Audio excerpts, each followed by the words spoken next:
लीजिए सुनिए देवकीनंदन खत्री के लिखे उपन्यास चंद्रकांता संतति के 20वें भाग के 11वें बयान को मेरी यानी समीर गोस्वामी की आवाज में। नकाबपोशों के चले जाने के बाद जब केवल घर वाले ही वहां रह गए, तब राजा बीरेंद्र सिंह ने अपने पिता से तारा सिंह की बाबत जो कुछ हाल हम ऊपर लिखाए हैं कुछ घटा बढ़ाकर बयान किया और इसके बाद कहा। तारा सिंह नकाबपोशों के सामने ही लौटकर आ गया था, जिससे अभी तक ये पूछने का मौका न मिला कि वो कहाँ गया था और वो तस्वीर उसे कहाँ से मिली थी जो उसने अपनी मां को दी थी। इतना कहकर बीरेंद्र सिंह चुप हो गए और देवी सिंह ने वो कपड़े वाली तस्वीर जो चंपा ने दी थी महाराज सुरेंद्र सिंह के सामने रख दी। सुरेंद्र सिंह ने बड़े गौर से उस तस्वीर को देखा और इसके बाद तारा सिंह से पूछा, निस्संदेह ये तस्वीर किसी अच्छे कारीगर के हाथ की बनी हुई है, ये तुम्हें कहाँ से मिली? तारा सिंह, मैं स्वयं इस तस्वीर का हाल अर्ज करने वाला था, परंतु इसके संबंध में कई ऐसी बातों को जानना आवश्यक था जिसके बिना इसका पूरा भेद मालूम नहीं हो सकता। अतएव मैं उन्हीं बातों के जानने की फिक्र में पड़ा हुआ था और इसी सबब से अभी तक कुछ अर्ज करने की नौबत नहीं आई।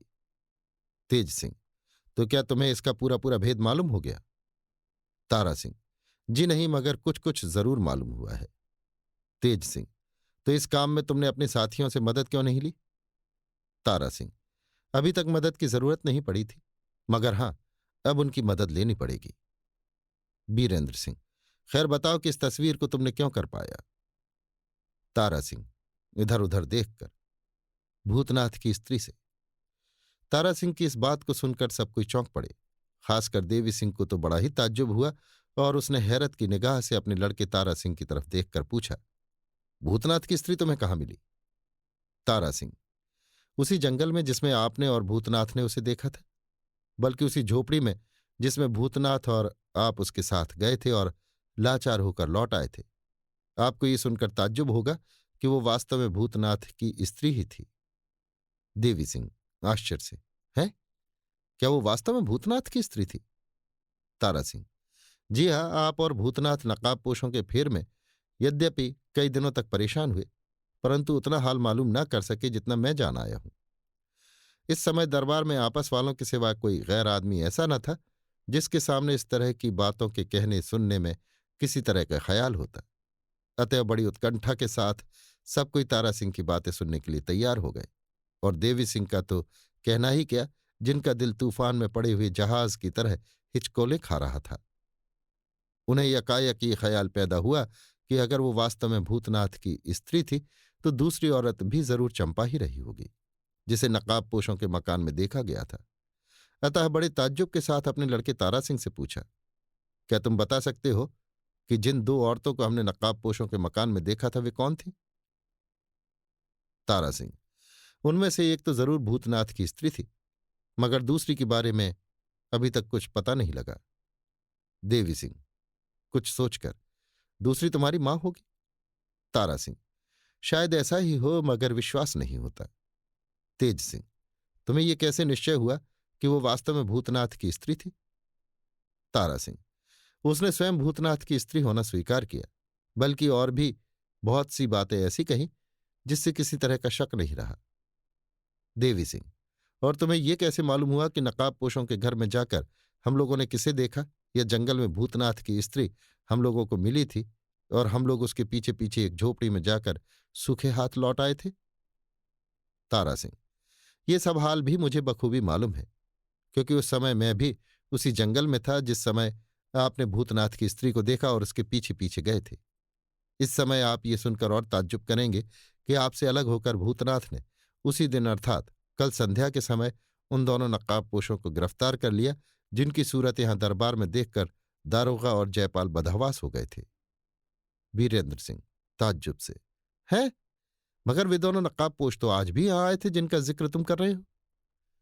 तारा सिंह, जी हां, उन्हें तो मैं अपनी आंखों ही से देख चुका हूं, मगर मेरे कहने का मतलब यह है कि भूतनाथ ने कल जिन दोनों नकाबपोशों को गिरफ्तार किया है उनकी सूरतें ठीक वैसी ही हैं जैसी दारोगा और जयपाल ने यहां देखी थी, चाहे ये लोग हों कोई भी। तेज सिंह, और भूतनाथ ने उन्हें गिरफ्तार कहां पर किया? तारा सिंह, उसी खोह के मुहाने पर उसने उन्हें धोखा दिया जिसमें नकाबपोश लोग रहते थे। देवी सिंह, मालूम होता है कि हम लोगों की तरह तुम भी कई दिनों से नकाबपोशों की खोज में पड़े हो। तारा सिंह। खोज में नहीं बल्कि फेर में। बीरेंद्र सिंह। खैर तुम खुलासा तौर पर सब हाल बयान कर जाओ। इस तरह पूछने और कहने से काम नहीं चलेगा।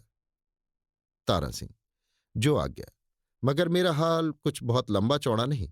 केवल इतना ही कहना है कि मैं भी 5-7 दिन से उन दोनों नकाबपोशों के फेर में पड़ा हूं, और इत्तेफाक से मैं भी उसी खोह के अंदर जा पहुंचा था जिसमें वे लोग रहते हैं। कुछ सोचकर और जीत सिंह की तरफ देखकर, अगर कोई हर्ज न हो तो 2 घंटे के बाद मुझसे मेरा हाल पूछा जाए। जीत सिंह। महाराज की तरफ देखकर और कुछ इशारा पाकर, खैर कोई चिंता नहीं, मगर ये बताओ कि इस 2 घंटे के अंदर तुम क्या काम करोगे। तारा सिंह। कुछ भी नहीं, मैं केवल अपनी मां से मिल लूंगा और स्नान ध्यान से छुट्टी पा लूंगा। देवी सिंह। धीरे से। आजकल के लड़के भी कुछ विचित्र ही पैदा होते हैं, खासकर अय्यारों के। इसके जवाब में तारा सिंह ने अपने पिता की तरफ देखा और मुस्कुराकर सिर झुका लिया। ये बात देवी सिंह को कुछ बुरी मालूम हुई, मगर बोलने का मौका न देखकर चुप रह गए। तेज सिंह। तारा सिंह से। आज जब हम लोग तुम्हारे न मिलने से परेशान थे तो हमारी परेशानी को देखकर नकाबपोशों ने कहा था कि तारा सिंह के लिए आपको तरद्दुद नहीं करना चाहिए। आशा है कि वो घंटे भर के अंदर ही यहां आ पहुंचेगा, और वास्तव में हुआ भी ऐसा ही। तो क्या नकाबपोशों को तुम्हारा हाल मालूम था? ये बात नकाबपोशों से भी पूछी गई थी, मगर उन्होंने कुछ जवाब न दिया और कहा कि इसका जवाब तारा ही देगा। तारा सिंह। नकाबपोशों की सभी बातें ताज्जुब की होती हैं। मैं नहीं जानता कि उन्हें मेरा हाल क्यों कर मालूम हुआ। तेज सिंह। क्या तुम्हें इस बात की खबर है कि इंद्रजीत सिंह और आनंद सिंह ने तुम्हें और भैरव सिंह को बुलाया है? तारा सिंह। जी नहीं। तेज सिंह। कुमार की चिट्ठी तारा सिंह को दिखाकर, लो इसे पढ़ो। तारा सिंह। चिट्ठी पढ़कर, नकाबपोशों ही के हाथ ये चिट्ठी आई होगी। तेज सिंह। हाँ, और उन्हीं नकाबपोशों के साथ तुम दोनों को जाना भी पड़ेगा।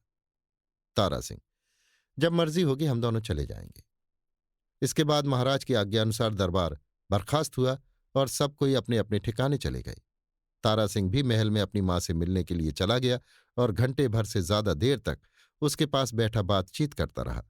इसके बाद जब महल से बाहर आया तो सीधे जीत सिंह के डेरे में चला गया, और जब मालूम हुआ कि वे महाराज सुरेंद्र सिंह के पास गए हुए हैं तो खुद भी महाराज सुरेंद्र सिंह के पास महल में ही चला गया। हम नहीं कह सकते कि महाराज सुरेंद्र सिंह, जीत सिंह और तारा सिंह में देर तक क्या क्या बातें होती रही।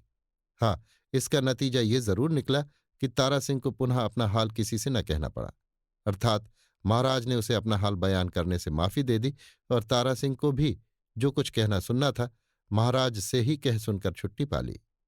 औरों को तो इस बात का ऐसा ख्याल न हुआ, मगर देवी सिंह को ये चालाकी बुरी मालूम हुई, और उन्हें निश्चय हो गया कि तारा सिंह और चंपा दोनों माँ बेटे मिले हुए हैं, और साथ ही इसके बड़े महाराज भी इस भेद को जानते हैं, मगर ताज्जुब है कि ये अय्यारों पर प्रकट नहीं करते।